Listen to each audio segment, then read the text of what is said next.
ಆಪ್ಕಿ ಅದಾಲತ್ನಲ್ಲಿ ಆಮ್ ಆದ್ಮಿ ಪಾರ್ಟಿಯ ನಾಯಕ ಕುಮಾರ್ ವಿಶ್ವಾಸ್ ಮೇಲಿನ ಆರೋಪ ಎಂದರೆ ಇವರು ರಾಜಕೀಯಕ್ಕೆ ಹೊಂದಿಕೆಯಾಗಲ್ಲ ಅನ್ನೋದು.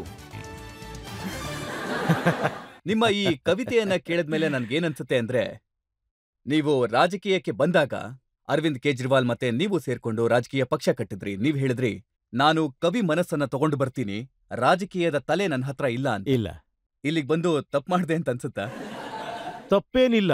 ಜನ ನನ್ನ ಬಗ್ಗೆ ಮಾತಾಡ್ತಾರೆ, ನೀವು ಪಾರ್ಟ್ ಟೈಮ್ ಪೊಲಿಟಿಷಿಯನ್ ಅಂತ. ಪೂರ್ತಿ ಪೊಲಿಟಿಷಿಯನ್ ಆಗಿ ನಾನು ನಿಮ್ಮ ನ್ಯಾಯಾಲಯದ ನೋಡುಗರನ್ನ ಕೇಳ್ತೀನಿ, ನನ್ನ ಪಾರ್ಟಿ ಬಿಟ್ಟಾಕಿ ಯಾವುದೇ ಪಾರ್ಟಿನಲ್ಲಿ ಇವರೆಲ್ಲ ಯಾರು ಶಾಸಕರಾಗಿಲ್ಲ, ಮಂತ್ರಿಗಳಾಗಿಲ್ಲ, ಸಂಸದರಾಗಿಲ್ಲ ಅಂತ ಅನ್ಕೊಳ್ಳಿ.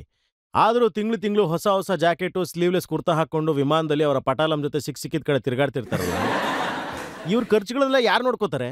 ನನ್ನಂಥ ಮನುಷ್ಯನಿಗೆ 5 ದಿನ ಕಾರ್ಯಕ್ರಮ ಕೂಡ್ಲೇಬೇಕು, ಕವಿ ಸಮ್ಮೇಳನ ಮಾಡ್ಲೇಬೇಕು, ಚೆಕ್ ಬರುತ್ತೆ, ಟ್ಯಾಕ್ಸ್ ಹೋಗುತ್ತೆ, ಜೇಟ್ಲಿ ಅವರಿಗೆ ಉಳಿದಿರೋ ದುಡ್ಡಿಂದ ಮನೆ ನಡೆಸಬೇಕು. ಈಗ ನೋಡಿದ್ರೆ ನನ್ನ ಕವಿತೆಗಳ ಮೇಲೆ 18 ಪೇರೆಂಟ್ ಟ್ಯಾಕ್ಸ್ ಬಿದ್ದಿದೆ ನೋಡಿ. GST 18 ಆಗಿದೆ, ಲಕ್ಷಗಟ್ಲೆ ಇದೆ. 50, 60 ಲಕ್ಷ ಟ್ಯಾಕ್ಸ್ ಹೋಗುತ್ತೆ. ನನಗೆ ಇಲ್ಲಿ ತನಕ ಇದೇ ಅರ್ಥ ಆಗ್ತಿಲ್ಲ. ಈ ಕಲೆ ನನಗೆ ಒಲಿದಿಲ್ಲ. ನನಗೆ ಅದರ ಡಿಪ್ಲೊಮಾ ಎಲ್ಲಿ ಮಾಡ್ಬೋದು ಗೊತ್ತಿಲ್ಲ, ಆದ್ರೆ ಆ ಕಲೆ ಇದೆಯಲ್ಲ, ನಿಮ್ಗೆ ಗುಪ್ತಾ ಅವರಿಂದ ತಿಳಿಬಹುದು. ಇಲ್ಲ, ಅಂತ ಗುಪ್ತ ವಿದ್ಯೆಗಳನ್ನ ಕಲಿಯೋದಕ್ಕೆ ನನಗಿಷ್ಟ ಇಲ್ಲ.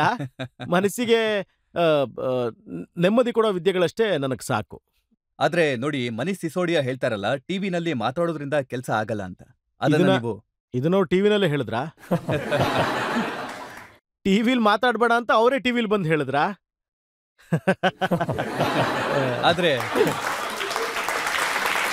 ಅದರ ಒಳಾರ್ಥ ಒಂದು ಕವಿತೆ ಹೇಳಿ ಇಲ್ಲ ರಾಜಕೀಯ ಮಾಡಿ ಅಂತ.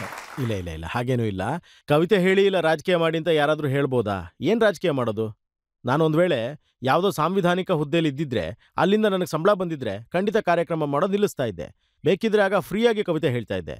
ಆದ್ರೆ ಅಂತ ಹುದ್ದೆ ಇಲ್ಲದೆ ಇರುವಾಗ ಚಳುವಳಿಗೆ ಅಂತ ಕೆಲಸ ಬಲಿ ಕೊಟ್ಟೆ. ಲಕ್ಷ ಕೋಟಿಗಳ ಸರ್ಕಾರ ಇರಬಹುದು, ಆದ್ರೆ ನಾನು ಮತ್ತೆ ಹೇಳ್ತೀನಿ, ಯಾವತ್ತೂ ಸೆಕ್ರೆಟೇರಿಯೇಟ್ ನೀರು ಕುಡ್ದಿಲ್ಲ, ಟೀ ಕುಡ್ದಿಲ್ಲ. ನನಗೆ ಅರ್ಥನೇ ಆಗ್ತಾ ಇಲ್ಲ. ಬೇರೆ ಪಾರ್ಟಿಗಳ ಕಡೆ ನೋಡ್ತೀನಲ್ಲ, ವಿಮಾನದಲ್ಲೂ ಜನ ಸಿಗ್ತಾರೆ. ನಾನು ಪಟ್ನಾಗ್ ಹೋದೆ, ಒಬ್ರು ಸಿಕ್ಕಿದ್ರು, ಯಾವತ್ತೂ ಶಾಸಕ ಆಗಿಲ್ಲ, ಮಂತ್ರಿ ಆಗಿಲ್ಲ, ಬರೀ ಪಾರ್ಟಿ ಸದಸ್ಯ ಅಷ್ಟೇ. ಮತ್ತೆ ಕುಮಾರ್ ಅವರೇ, ರ್ಯಾಲಿಗೆ ಹೋಗ್ತಿದ್ದೀರಾ? ನಾನಂದೆ ಇಲ್ಲ, ಕವಿ ಸಮ್ಮೇಳನ ಇದೆ. ಈಗ್ಲೂ ಮಾಡ್ತೀರಾ? ನಾನಂದೆ ನಾನು ಈಗ್ಲೂ ಮಾಡ್ತೀನಿ, ನೀವೇನ್ ಮಾಡ್ತೀರಾ? ನನ್ ಟಿಕೆಟ್ ಬಿಡಿ, ನಮ್ಮ ಆಫೀಸ್ನಲ್ಲಿ ಕೊಡ್ತಾರೆ, ನಿಮ್ ಟಿಕೆಟ್ ಯಾರು ಕೊಡ್ತಾರೆ?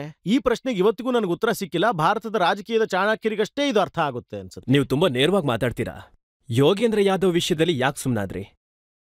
ತುಂಬಾ ಒಳ್ಳೆ ಪ್ರಶ್ನೆ ಇದು. ನಿಮ್ಗೆ ಹೇಳ್ತೀನಿ, ಆ ಹೊತ್ತಲ್ಲಿ ತುಂಬಾನೇ ಪ್ರಯತ್ನ ಪಟ್ಟೆ ನಾನು. ನನ್ನ ಮತ್ತೆ ಪ್ರಶಾಂತ್ ಅವರ ವೈಚಾರಿಕ ಭಿನ್ನಾಭಿಪ್ರಾಯ 109 ಡಿಗ್ರಿ.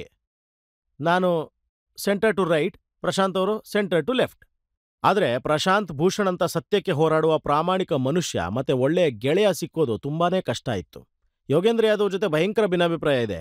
ಆದ್ರೆ ಈ ದೇಶದಲ್ಲಿ ಕಮ್ಯುನಿಕೇಷನ್ನ 3-4 ಮಾಸ್ಟರ್ಗಳಿದಾರಲ್ಲ, ತುಂಬಾ ಪ್ರಾಮಾಣಿಕತೆಯಿಂದ ಬದುಕು ನಡೆಸ್ತಾರಲ್ಲ, ಅವರಲ್ಲಿ ಯೋಗೇಂದ್ರ ಯಾದವ್ ಒಬ್ರು. ಹೊಂದಾಣಿಕೆ ಮಾಡ್ಕೊಳ್ಳೋಣ ಅಂತ ನಾನು ಶಕ್ತಿ ಮೀರಿ ಪ್ರಯತ್ನ ಪಟ್ಟೆ. ಆದ್ರೆ ಒಂದ್ಸಲ ಅಂತೂ ಎಲ್ಲರ ಹಾಗೆ ನನ್ನನ್ನು ಕರೆದುಬಿಟ್ಟು ಹೇಳಿದ್ರು, ನೋಡಿ, ಬೇರೆ ಎಲ್ಲ ಓಕೆ, ನಿಮ್ಮ ಮಾತು ಒಪ್ಪಿದ್ದೀನಿ, ಈಗ ಇದು ಅಥವಾ ನಾನು ಎರಡರಲ್ಲೊಂದು ಆರಿಸ್ಕೊಳ್ಳಿ. ಆಗ ನನಗನ್ನಿಸ್ತು, ಈ ಹೊತ್ತಲ್ಲಿ ಚಳುವಳಿಗೆ, ಆಮ್ ಆದ್ಮಿ ಪಾರ್ಟಿಗೆ, ಜನಸಾಮಾನ್ಯರ ಭವಿಷ್ಯಕ್ಕೆ ಇದೇನು ಆರಿಸ್ಕೋತಿದ್ದೀನಿ, ನಿಧಾನಕ್ಕೆ ದಾರಿ ಕರ್ಕೊಂಡ್ ಬರೋಣ, ಎಲ್ಲರನ್ನೂ ಒಟ್ಟಿಗೆ ಕರ್ಕೊಂಡು ಹೋಗ್ಬೇಕು. ವಿರುದ್ಧ ವಿಚಾರ, ಅಸಮ್ಮತಿಯ ವಿಚಾರಗಳನ್ನು ಒಪ್ಕೋಬೇಕಾಗತ್ತೆ. ಆದ್ರೆ ಅದು ತಪ್ಪಾಗ್ತಿತ್ತು. ನಾನು ಈಗ್ಲೂ ಇಷ್ಟೇ ಹೇಳೋದು, ಇತಿಹಾಸ ತಪ್ಪನ್ನ ಯಾವತ್ತೂ ಕ್ಷಮಿಸೋದಿಲ್ಲ. ಇವತ್ತೇನಾದ್ರೂ ನಾನು ಶರಶಯ್ಯಲ್ಲಿ ಇದ್ದಿದ್ರೆ, ನನ್ನ ಸಾವಿಗಾಗಿ ಕಾಯ್ತಾ ಕೂತಿದ್ರೆ, ಈ ಹೊತ್ತಲ್ಲಿ ನನ್ನ ಮನ್ಸಲ್ಲೂ ಅದೇ ಓಡ್ತಿದೆ. ಆ ಸೀರೆ ಕಳಚೋ ಹೊತ್ತಲ್ಲಿ ನಾನು ಸುಮ್ಮನಿರಬಾರ್ದಾಗಿತ್ತು, ಜೋರಾಗಿ ಮಾತಾಡಬೇಕಿತ್ತು. ಆಗ ಬಹುಶಃ ನಾನಿಲ್ಲಿ ಬರ್ತಾ ಇರಲಿಲ್ಲ. ಅದನ್ನೇ ನಾನು ಒಪ್ಕೊಳ್ತೀನಿ. ಯೋಗೇಂದ್ರ ಯಾದವ್ ಅವರ ಒಂದು ಟ್ವೀಟ್ ಅನ್ನ ನೋಡಿದ್ದೆ. ಅದರಲ್ಲಿ ಅವರು ಏನ್ ಹೇಳಿದ್ದಾರೆ ಅಂದ್ರೆ, ಅರವಿಂದ್ ಕೇಜ್ರಿವಾಲ್ ಅವರು 2 ಕೋಟಿ ತಗೊಂಡ್ರು ಅಂತ ಹೇಳಿದಾಗ ನನಗೆ ಅದರಲ್ಲಿ ನಂಬಿಕೆ ಇರಲಿಲ್ಲ. ಆದ್ರೆ ಈಗ ನಾನು ತಪ್ಪು ತಿಳ್ಕೊಂಡಿದ್ದೆ ಅಂತ ಅನ್ಸುತ್ತೆ. ರಾಜಕೀಯ ಪರ್ಸೆಪ್ಷನ್ಸ್ ಇಂದ ನಡೆಯುತ್ತೆ ರಜತ್ ಅವ್ರೆ. ನಾವ್ ಏನ್ ಮಾಡಿದೀವಿ, ಏನ್ ಮಾಡಿಲ್ಲ, ಆ ತೀರ್ಮಾನದಲ್ಲಿ ನಾನಿರಲ್ಲ. ಬರೀ ಒಬ್ಬ ವ್ಯಕ್ತಿ ಗೊತ್ತಿದ್ದು, ಆತನಿಗೆ ಗೊತ್ತು, ನನಗಿದ್ರ ಬಗ್ಗೆ ಏನು ಗೊತ್ತಿಲ್ಲ. ಆದ್ರೆ ಜನತೆಯಲ್ಲಿ ಪರ್ಸೆಪ್ಷನ್ ಹಾಳಾದ್ರೆ, ಆಗ ಜನ ಬೇರೆ ತರ ಯೋಚನೆ ಮಾಡಿದ್ರೆ, ಆಗ ಇಂಥ ತೀರ್ಮಾನಗಳ ಬಗ್ಗೆ ವಿಚಾರ ಮಾಡ್ಬೇಕಾ ಬೇಡವಾ ಅಂತ ಯೋಚಿಸೋದು ಅವಶ್ಯಕತೆ ಇರುತ್ತೆ.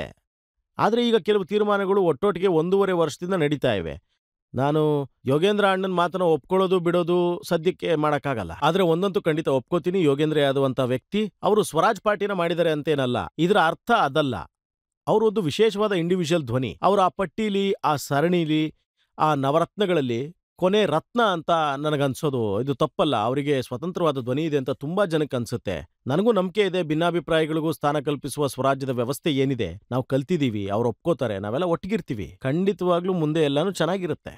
ಭ್ರಷ್ಟಾಚಾರದ ರಾಕ್ಷಸನನ್ನ ಕಿತ್ತು ಬಿಸಾಕೋಕೆ ಯಾವ ಪಾರ್ಟಿ ಎದ್ದು ನಿಂತಿತ್ತೋ, ಹೋಗ್ತಾ ಹೋಗ್ತಾ ಏನಾಯ್ತು, ಒಳ್ಳೆಯವರು ಈ ಪಾರ್ಟಿನೇ ಬಿಟ್ಟು ಹೋದ್ರು. ಈಗ ಉಳಿದಿರೋ ಒಳ್ಳೆಯವರು ಅವರಲ್ಲೂ ನಿಧಾನಕ್ಕೆ ಬೇಸರ ಹೆಚ್ಚಾಗ್ತಾನೆ ಇದೆ. ಎಲ್ಲೋ ಒಂದ್ ಕಡೆ ಸಾವಿರಾರು ಜನ ಏನು ಈ ಪಾರ್ಟಿ ಜೊತೆ ಕೈ ಜೋಡಿಸಿದ್ರೋ ಇವತ್ತು ಅವ್ರಿಗೆ ಮೋಸ ಆಗಿದೆ ಅಂತ ಅನ್ಕೋತಾ ಇದ್ದಾರೆ. ಅವರ ನಂಬಿಕೆನ ಈ ಪಾರ್ಟಿ ಮೇಲೆ ಕಳ್ಕೊಂಡಿದ್ದಾರೆ. ಹೀಗಿರುವಾಗ ಸರ್ ನೀವು ಏನ್ ಮಾಡ್ತೀರಾ ಆ ನಂಬಿಕೆನ ಮತ್ತೆ ವಾಪಸ್ ಪಡ್ಕೊಳ್ಳೋದಕ್ಕೆ? ನೋಡಿ, ಮೊದಲನೇದಾಗಿ ಪಾರ್ಟಿ ಮೇಲಿನ ನಂಬಿಕೆ ಹೋಗಿಲ್ಲ. ನಾನು ನಿಮಗೆ ಮತ್ತೆ ಹೇಳ್ತಿದ್ದೀನಿ, ನಂದ ಕುಲ ಮಗದ ಅಲ್ಲ. ಒಬ್ರು ಇಬ್ಬರ ಅಹಂಕಾರ ಸಣ್ಣತನ ಪಾರ್ಟಿ ಅಲ್ಲ.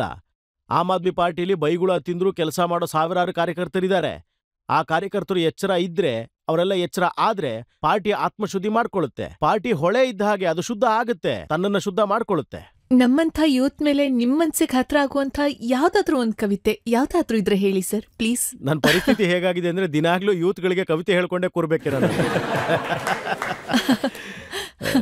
ಆದ್ರೆ ಜನತೆಯ ಕೋರಿಕೆಗೆ ನೀವು ಇಲ್ಲ ಅನ್ನಕ್ಕಾಗಲ್ಲ.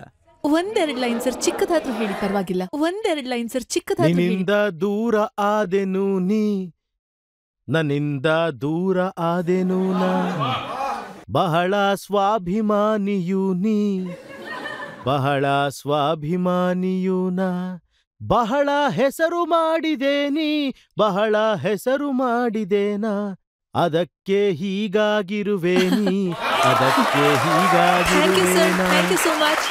Thank you sir.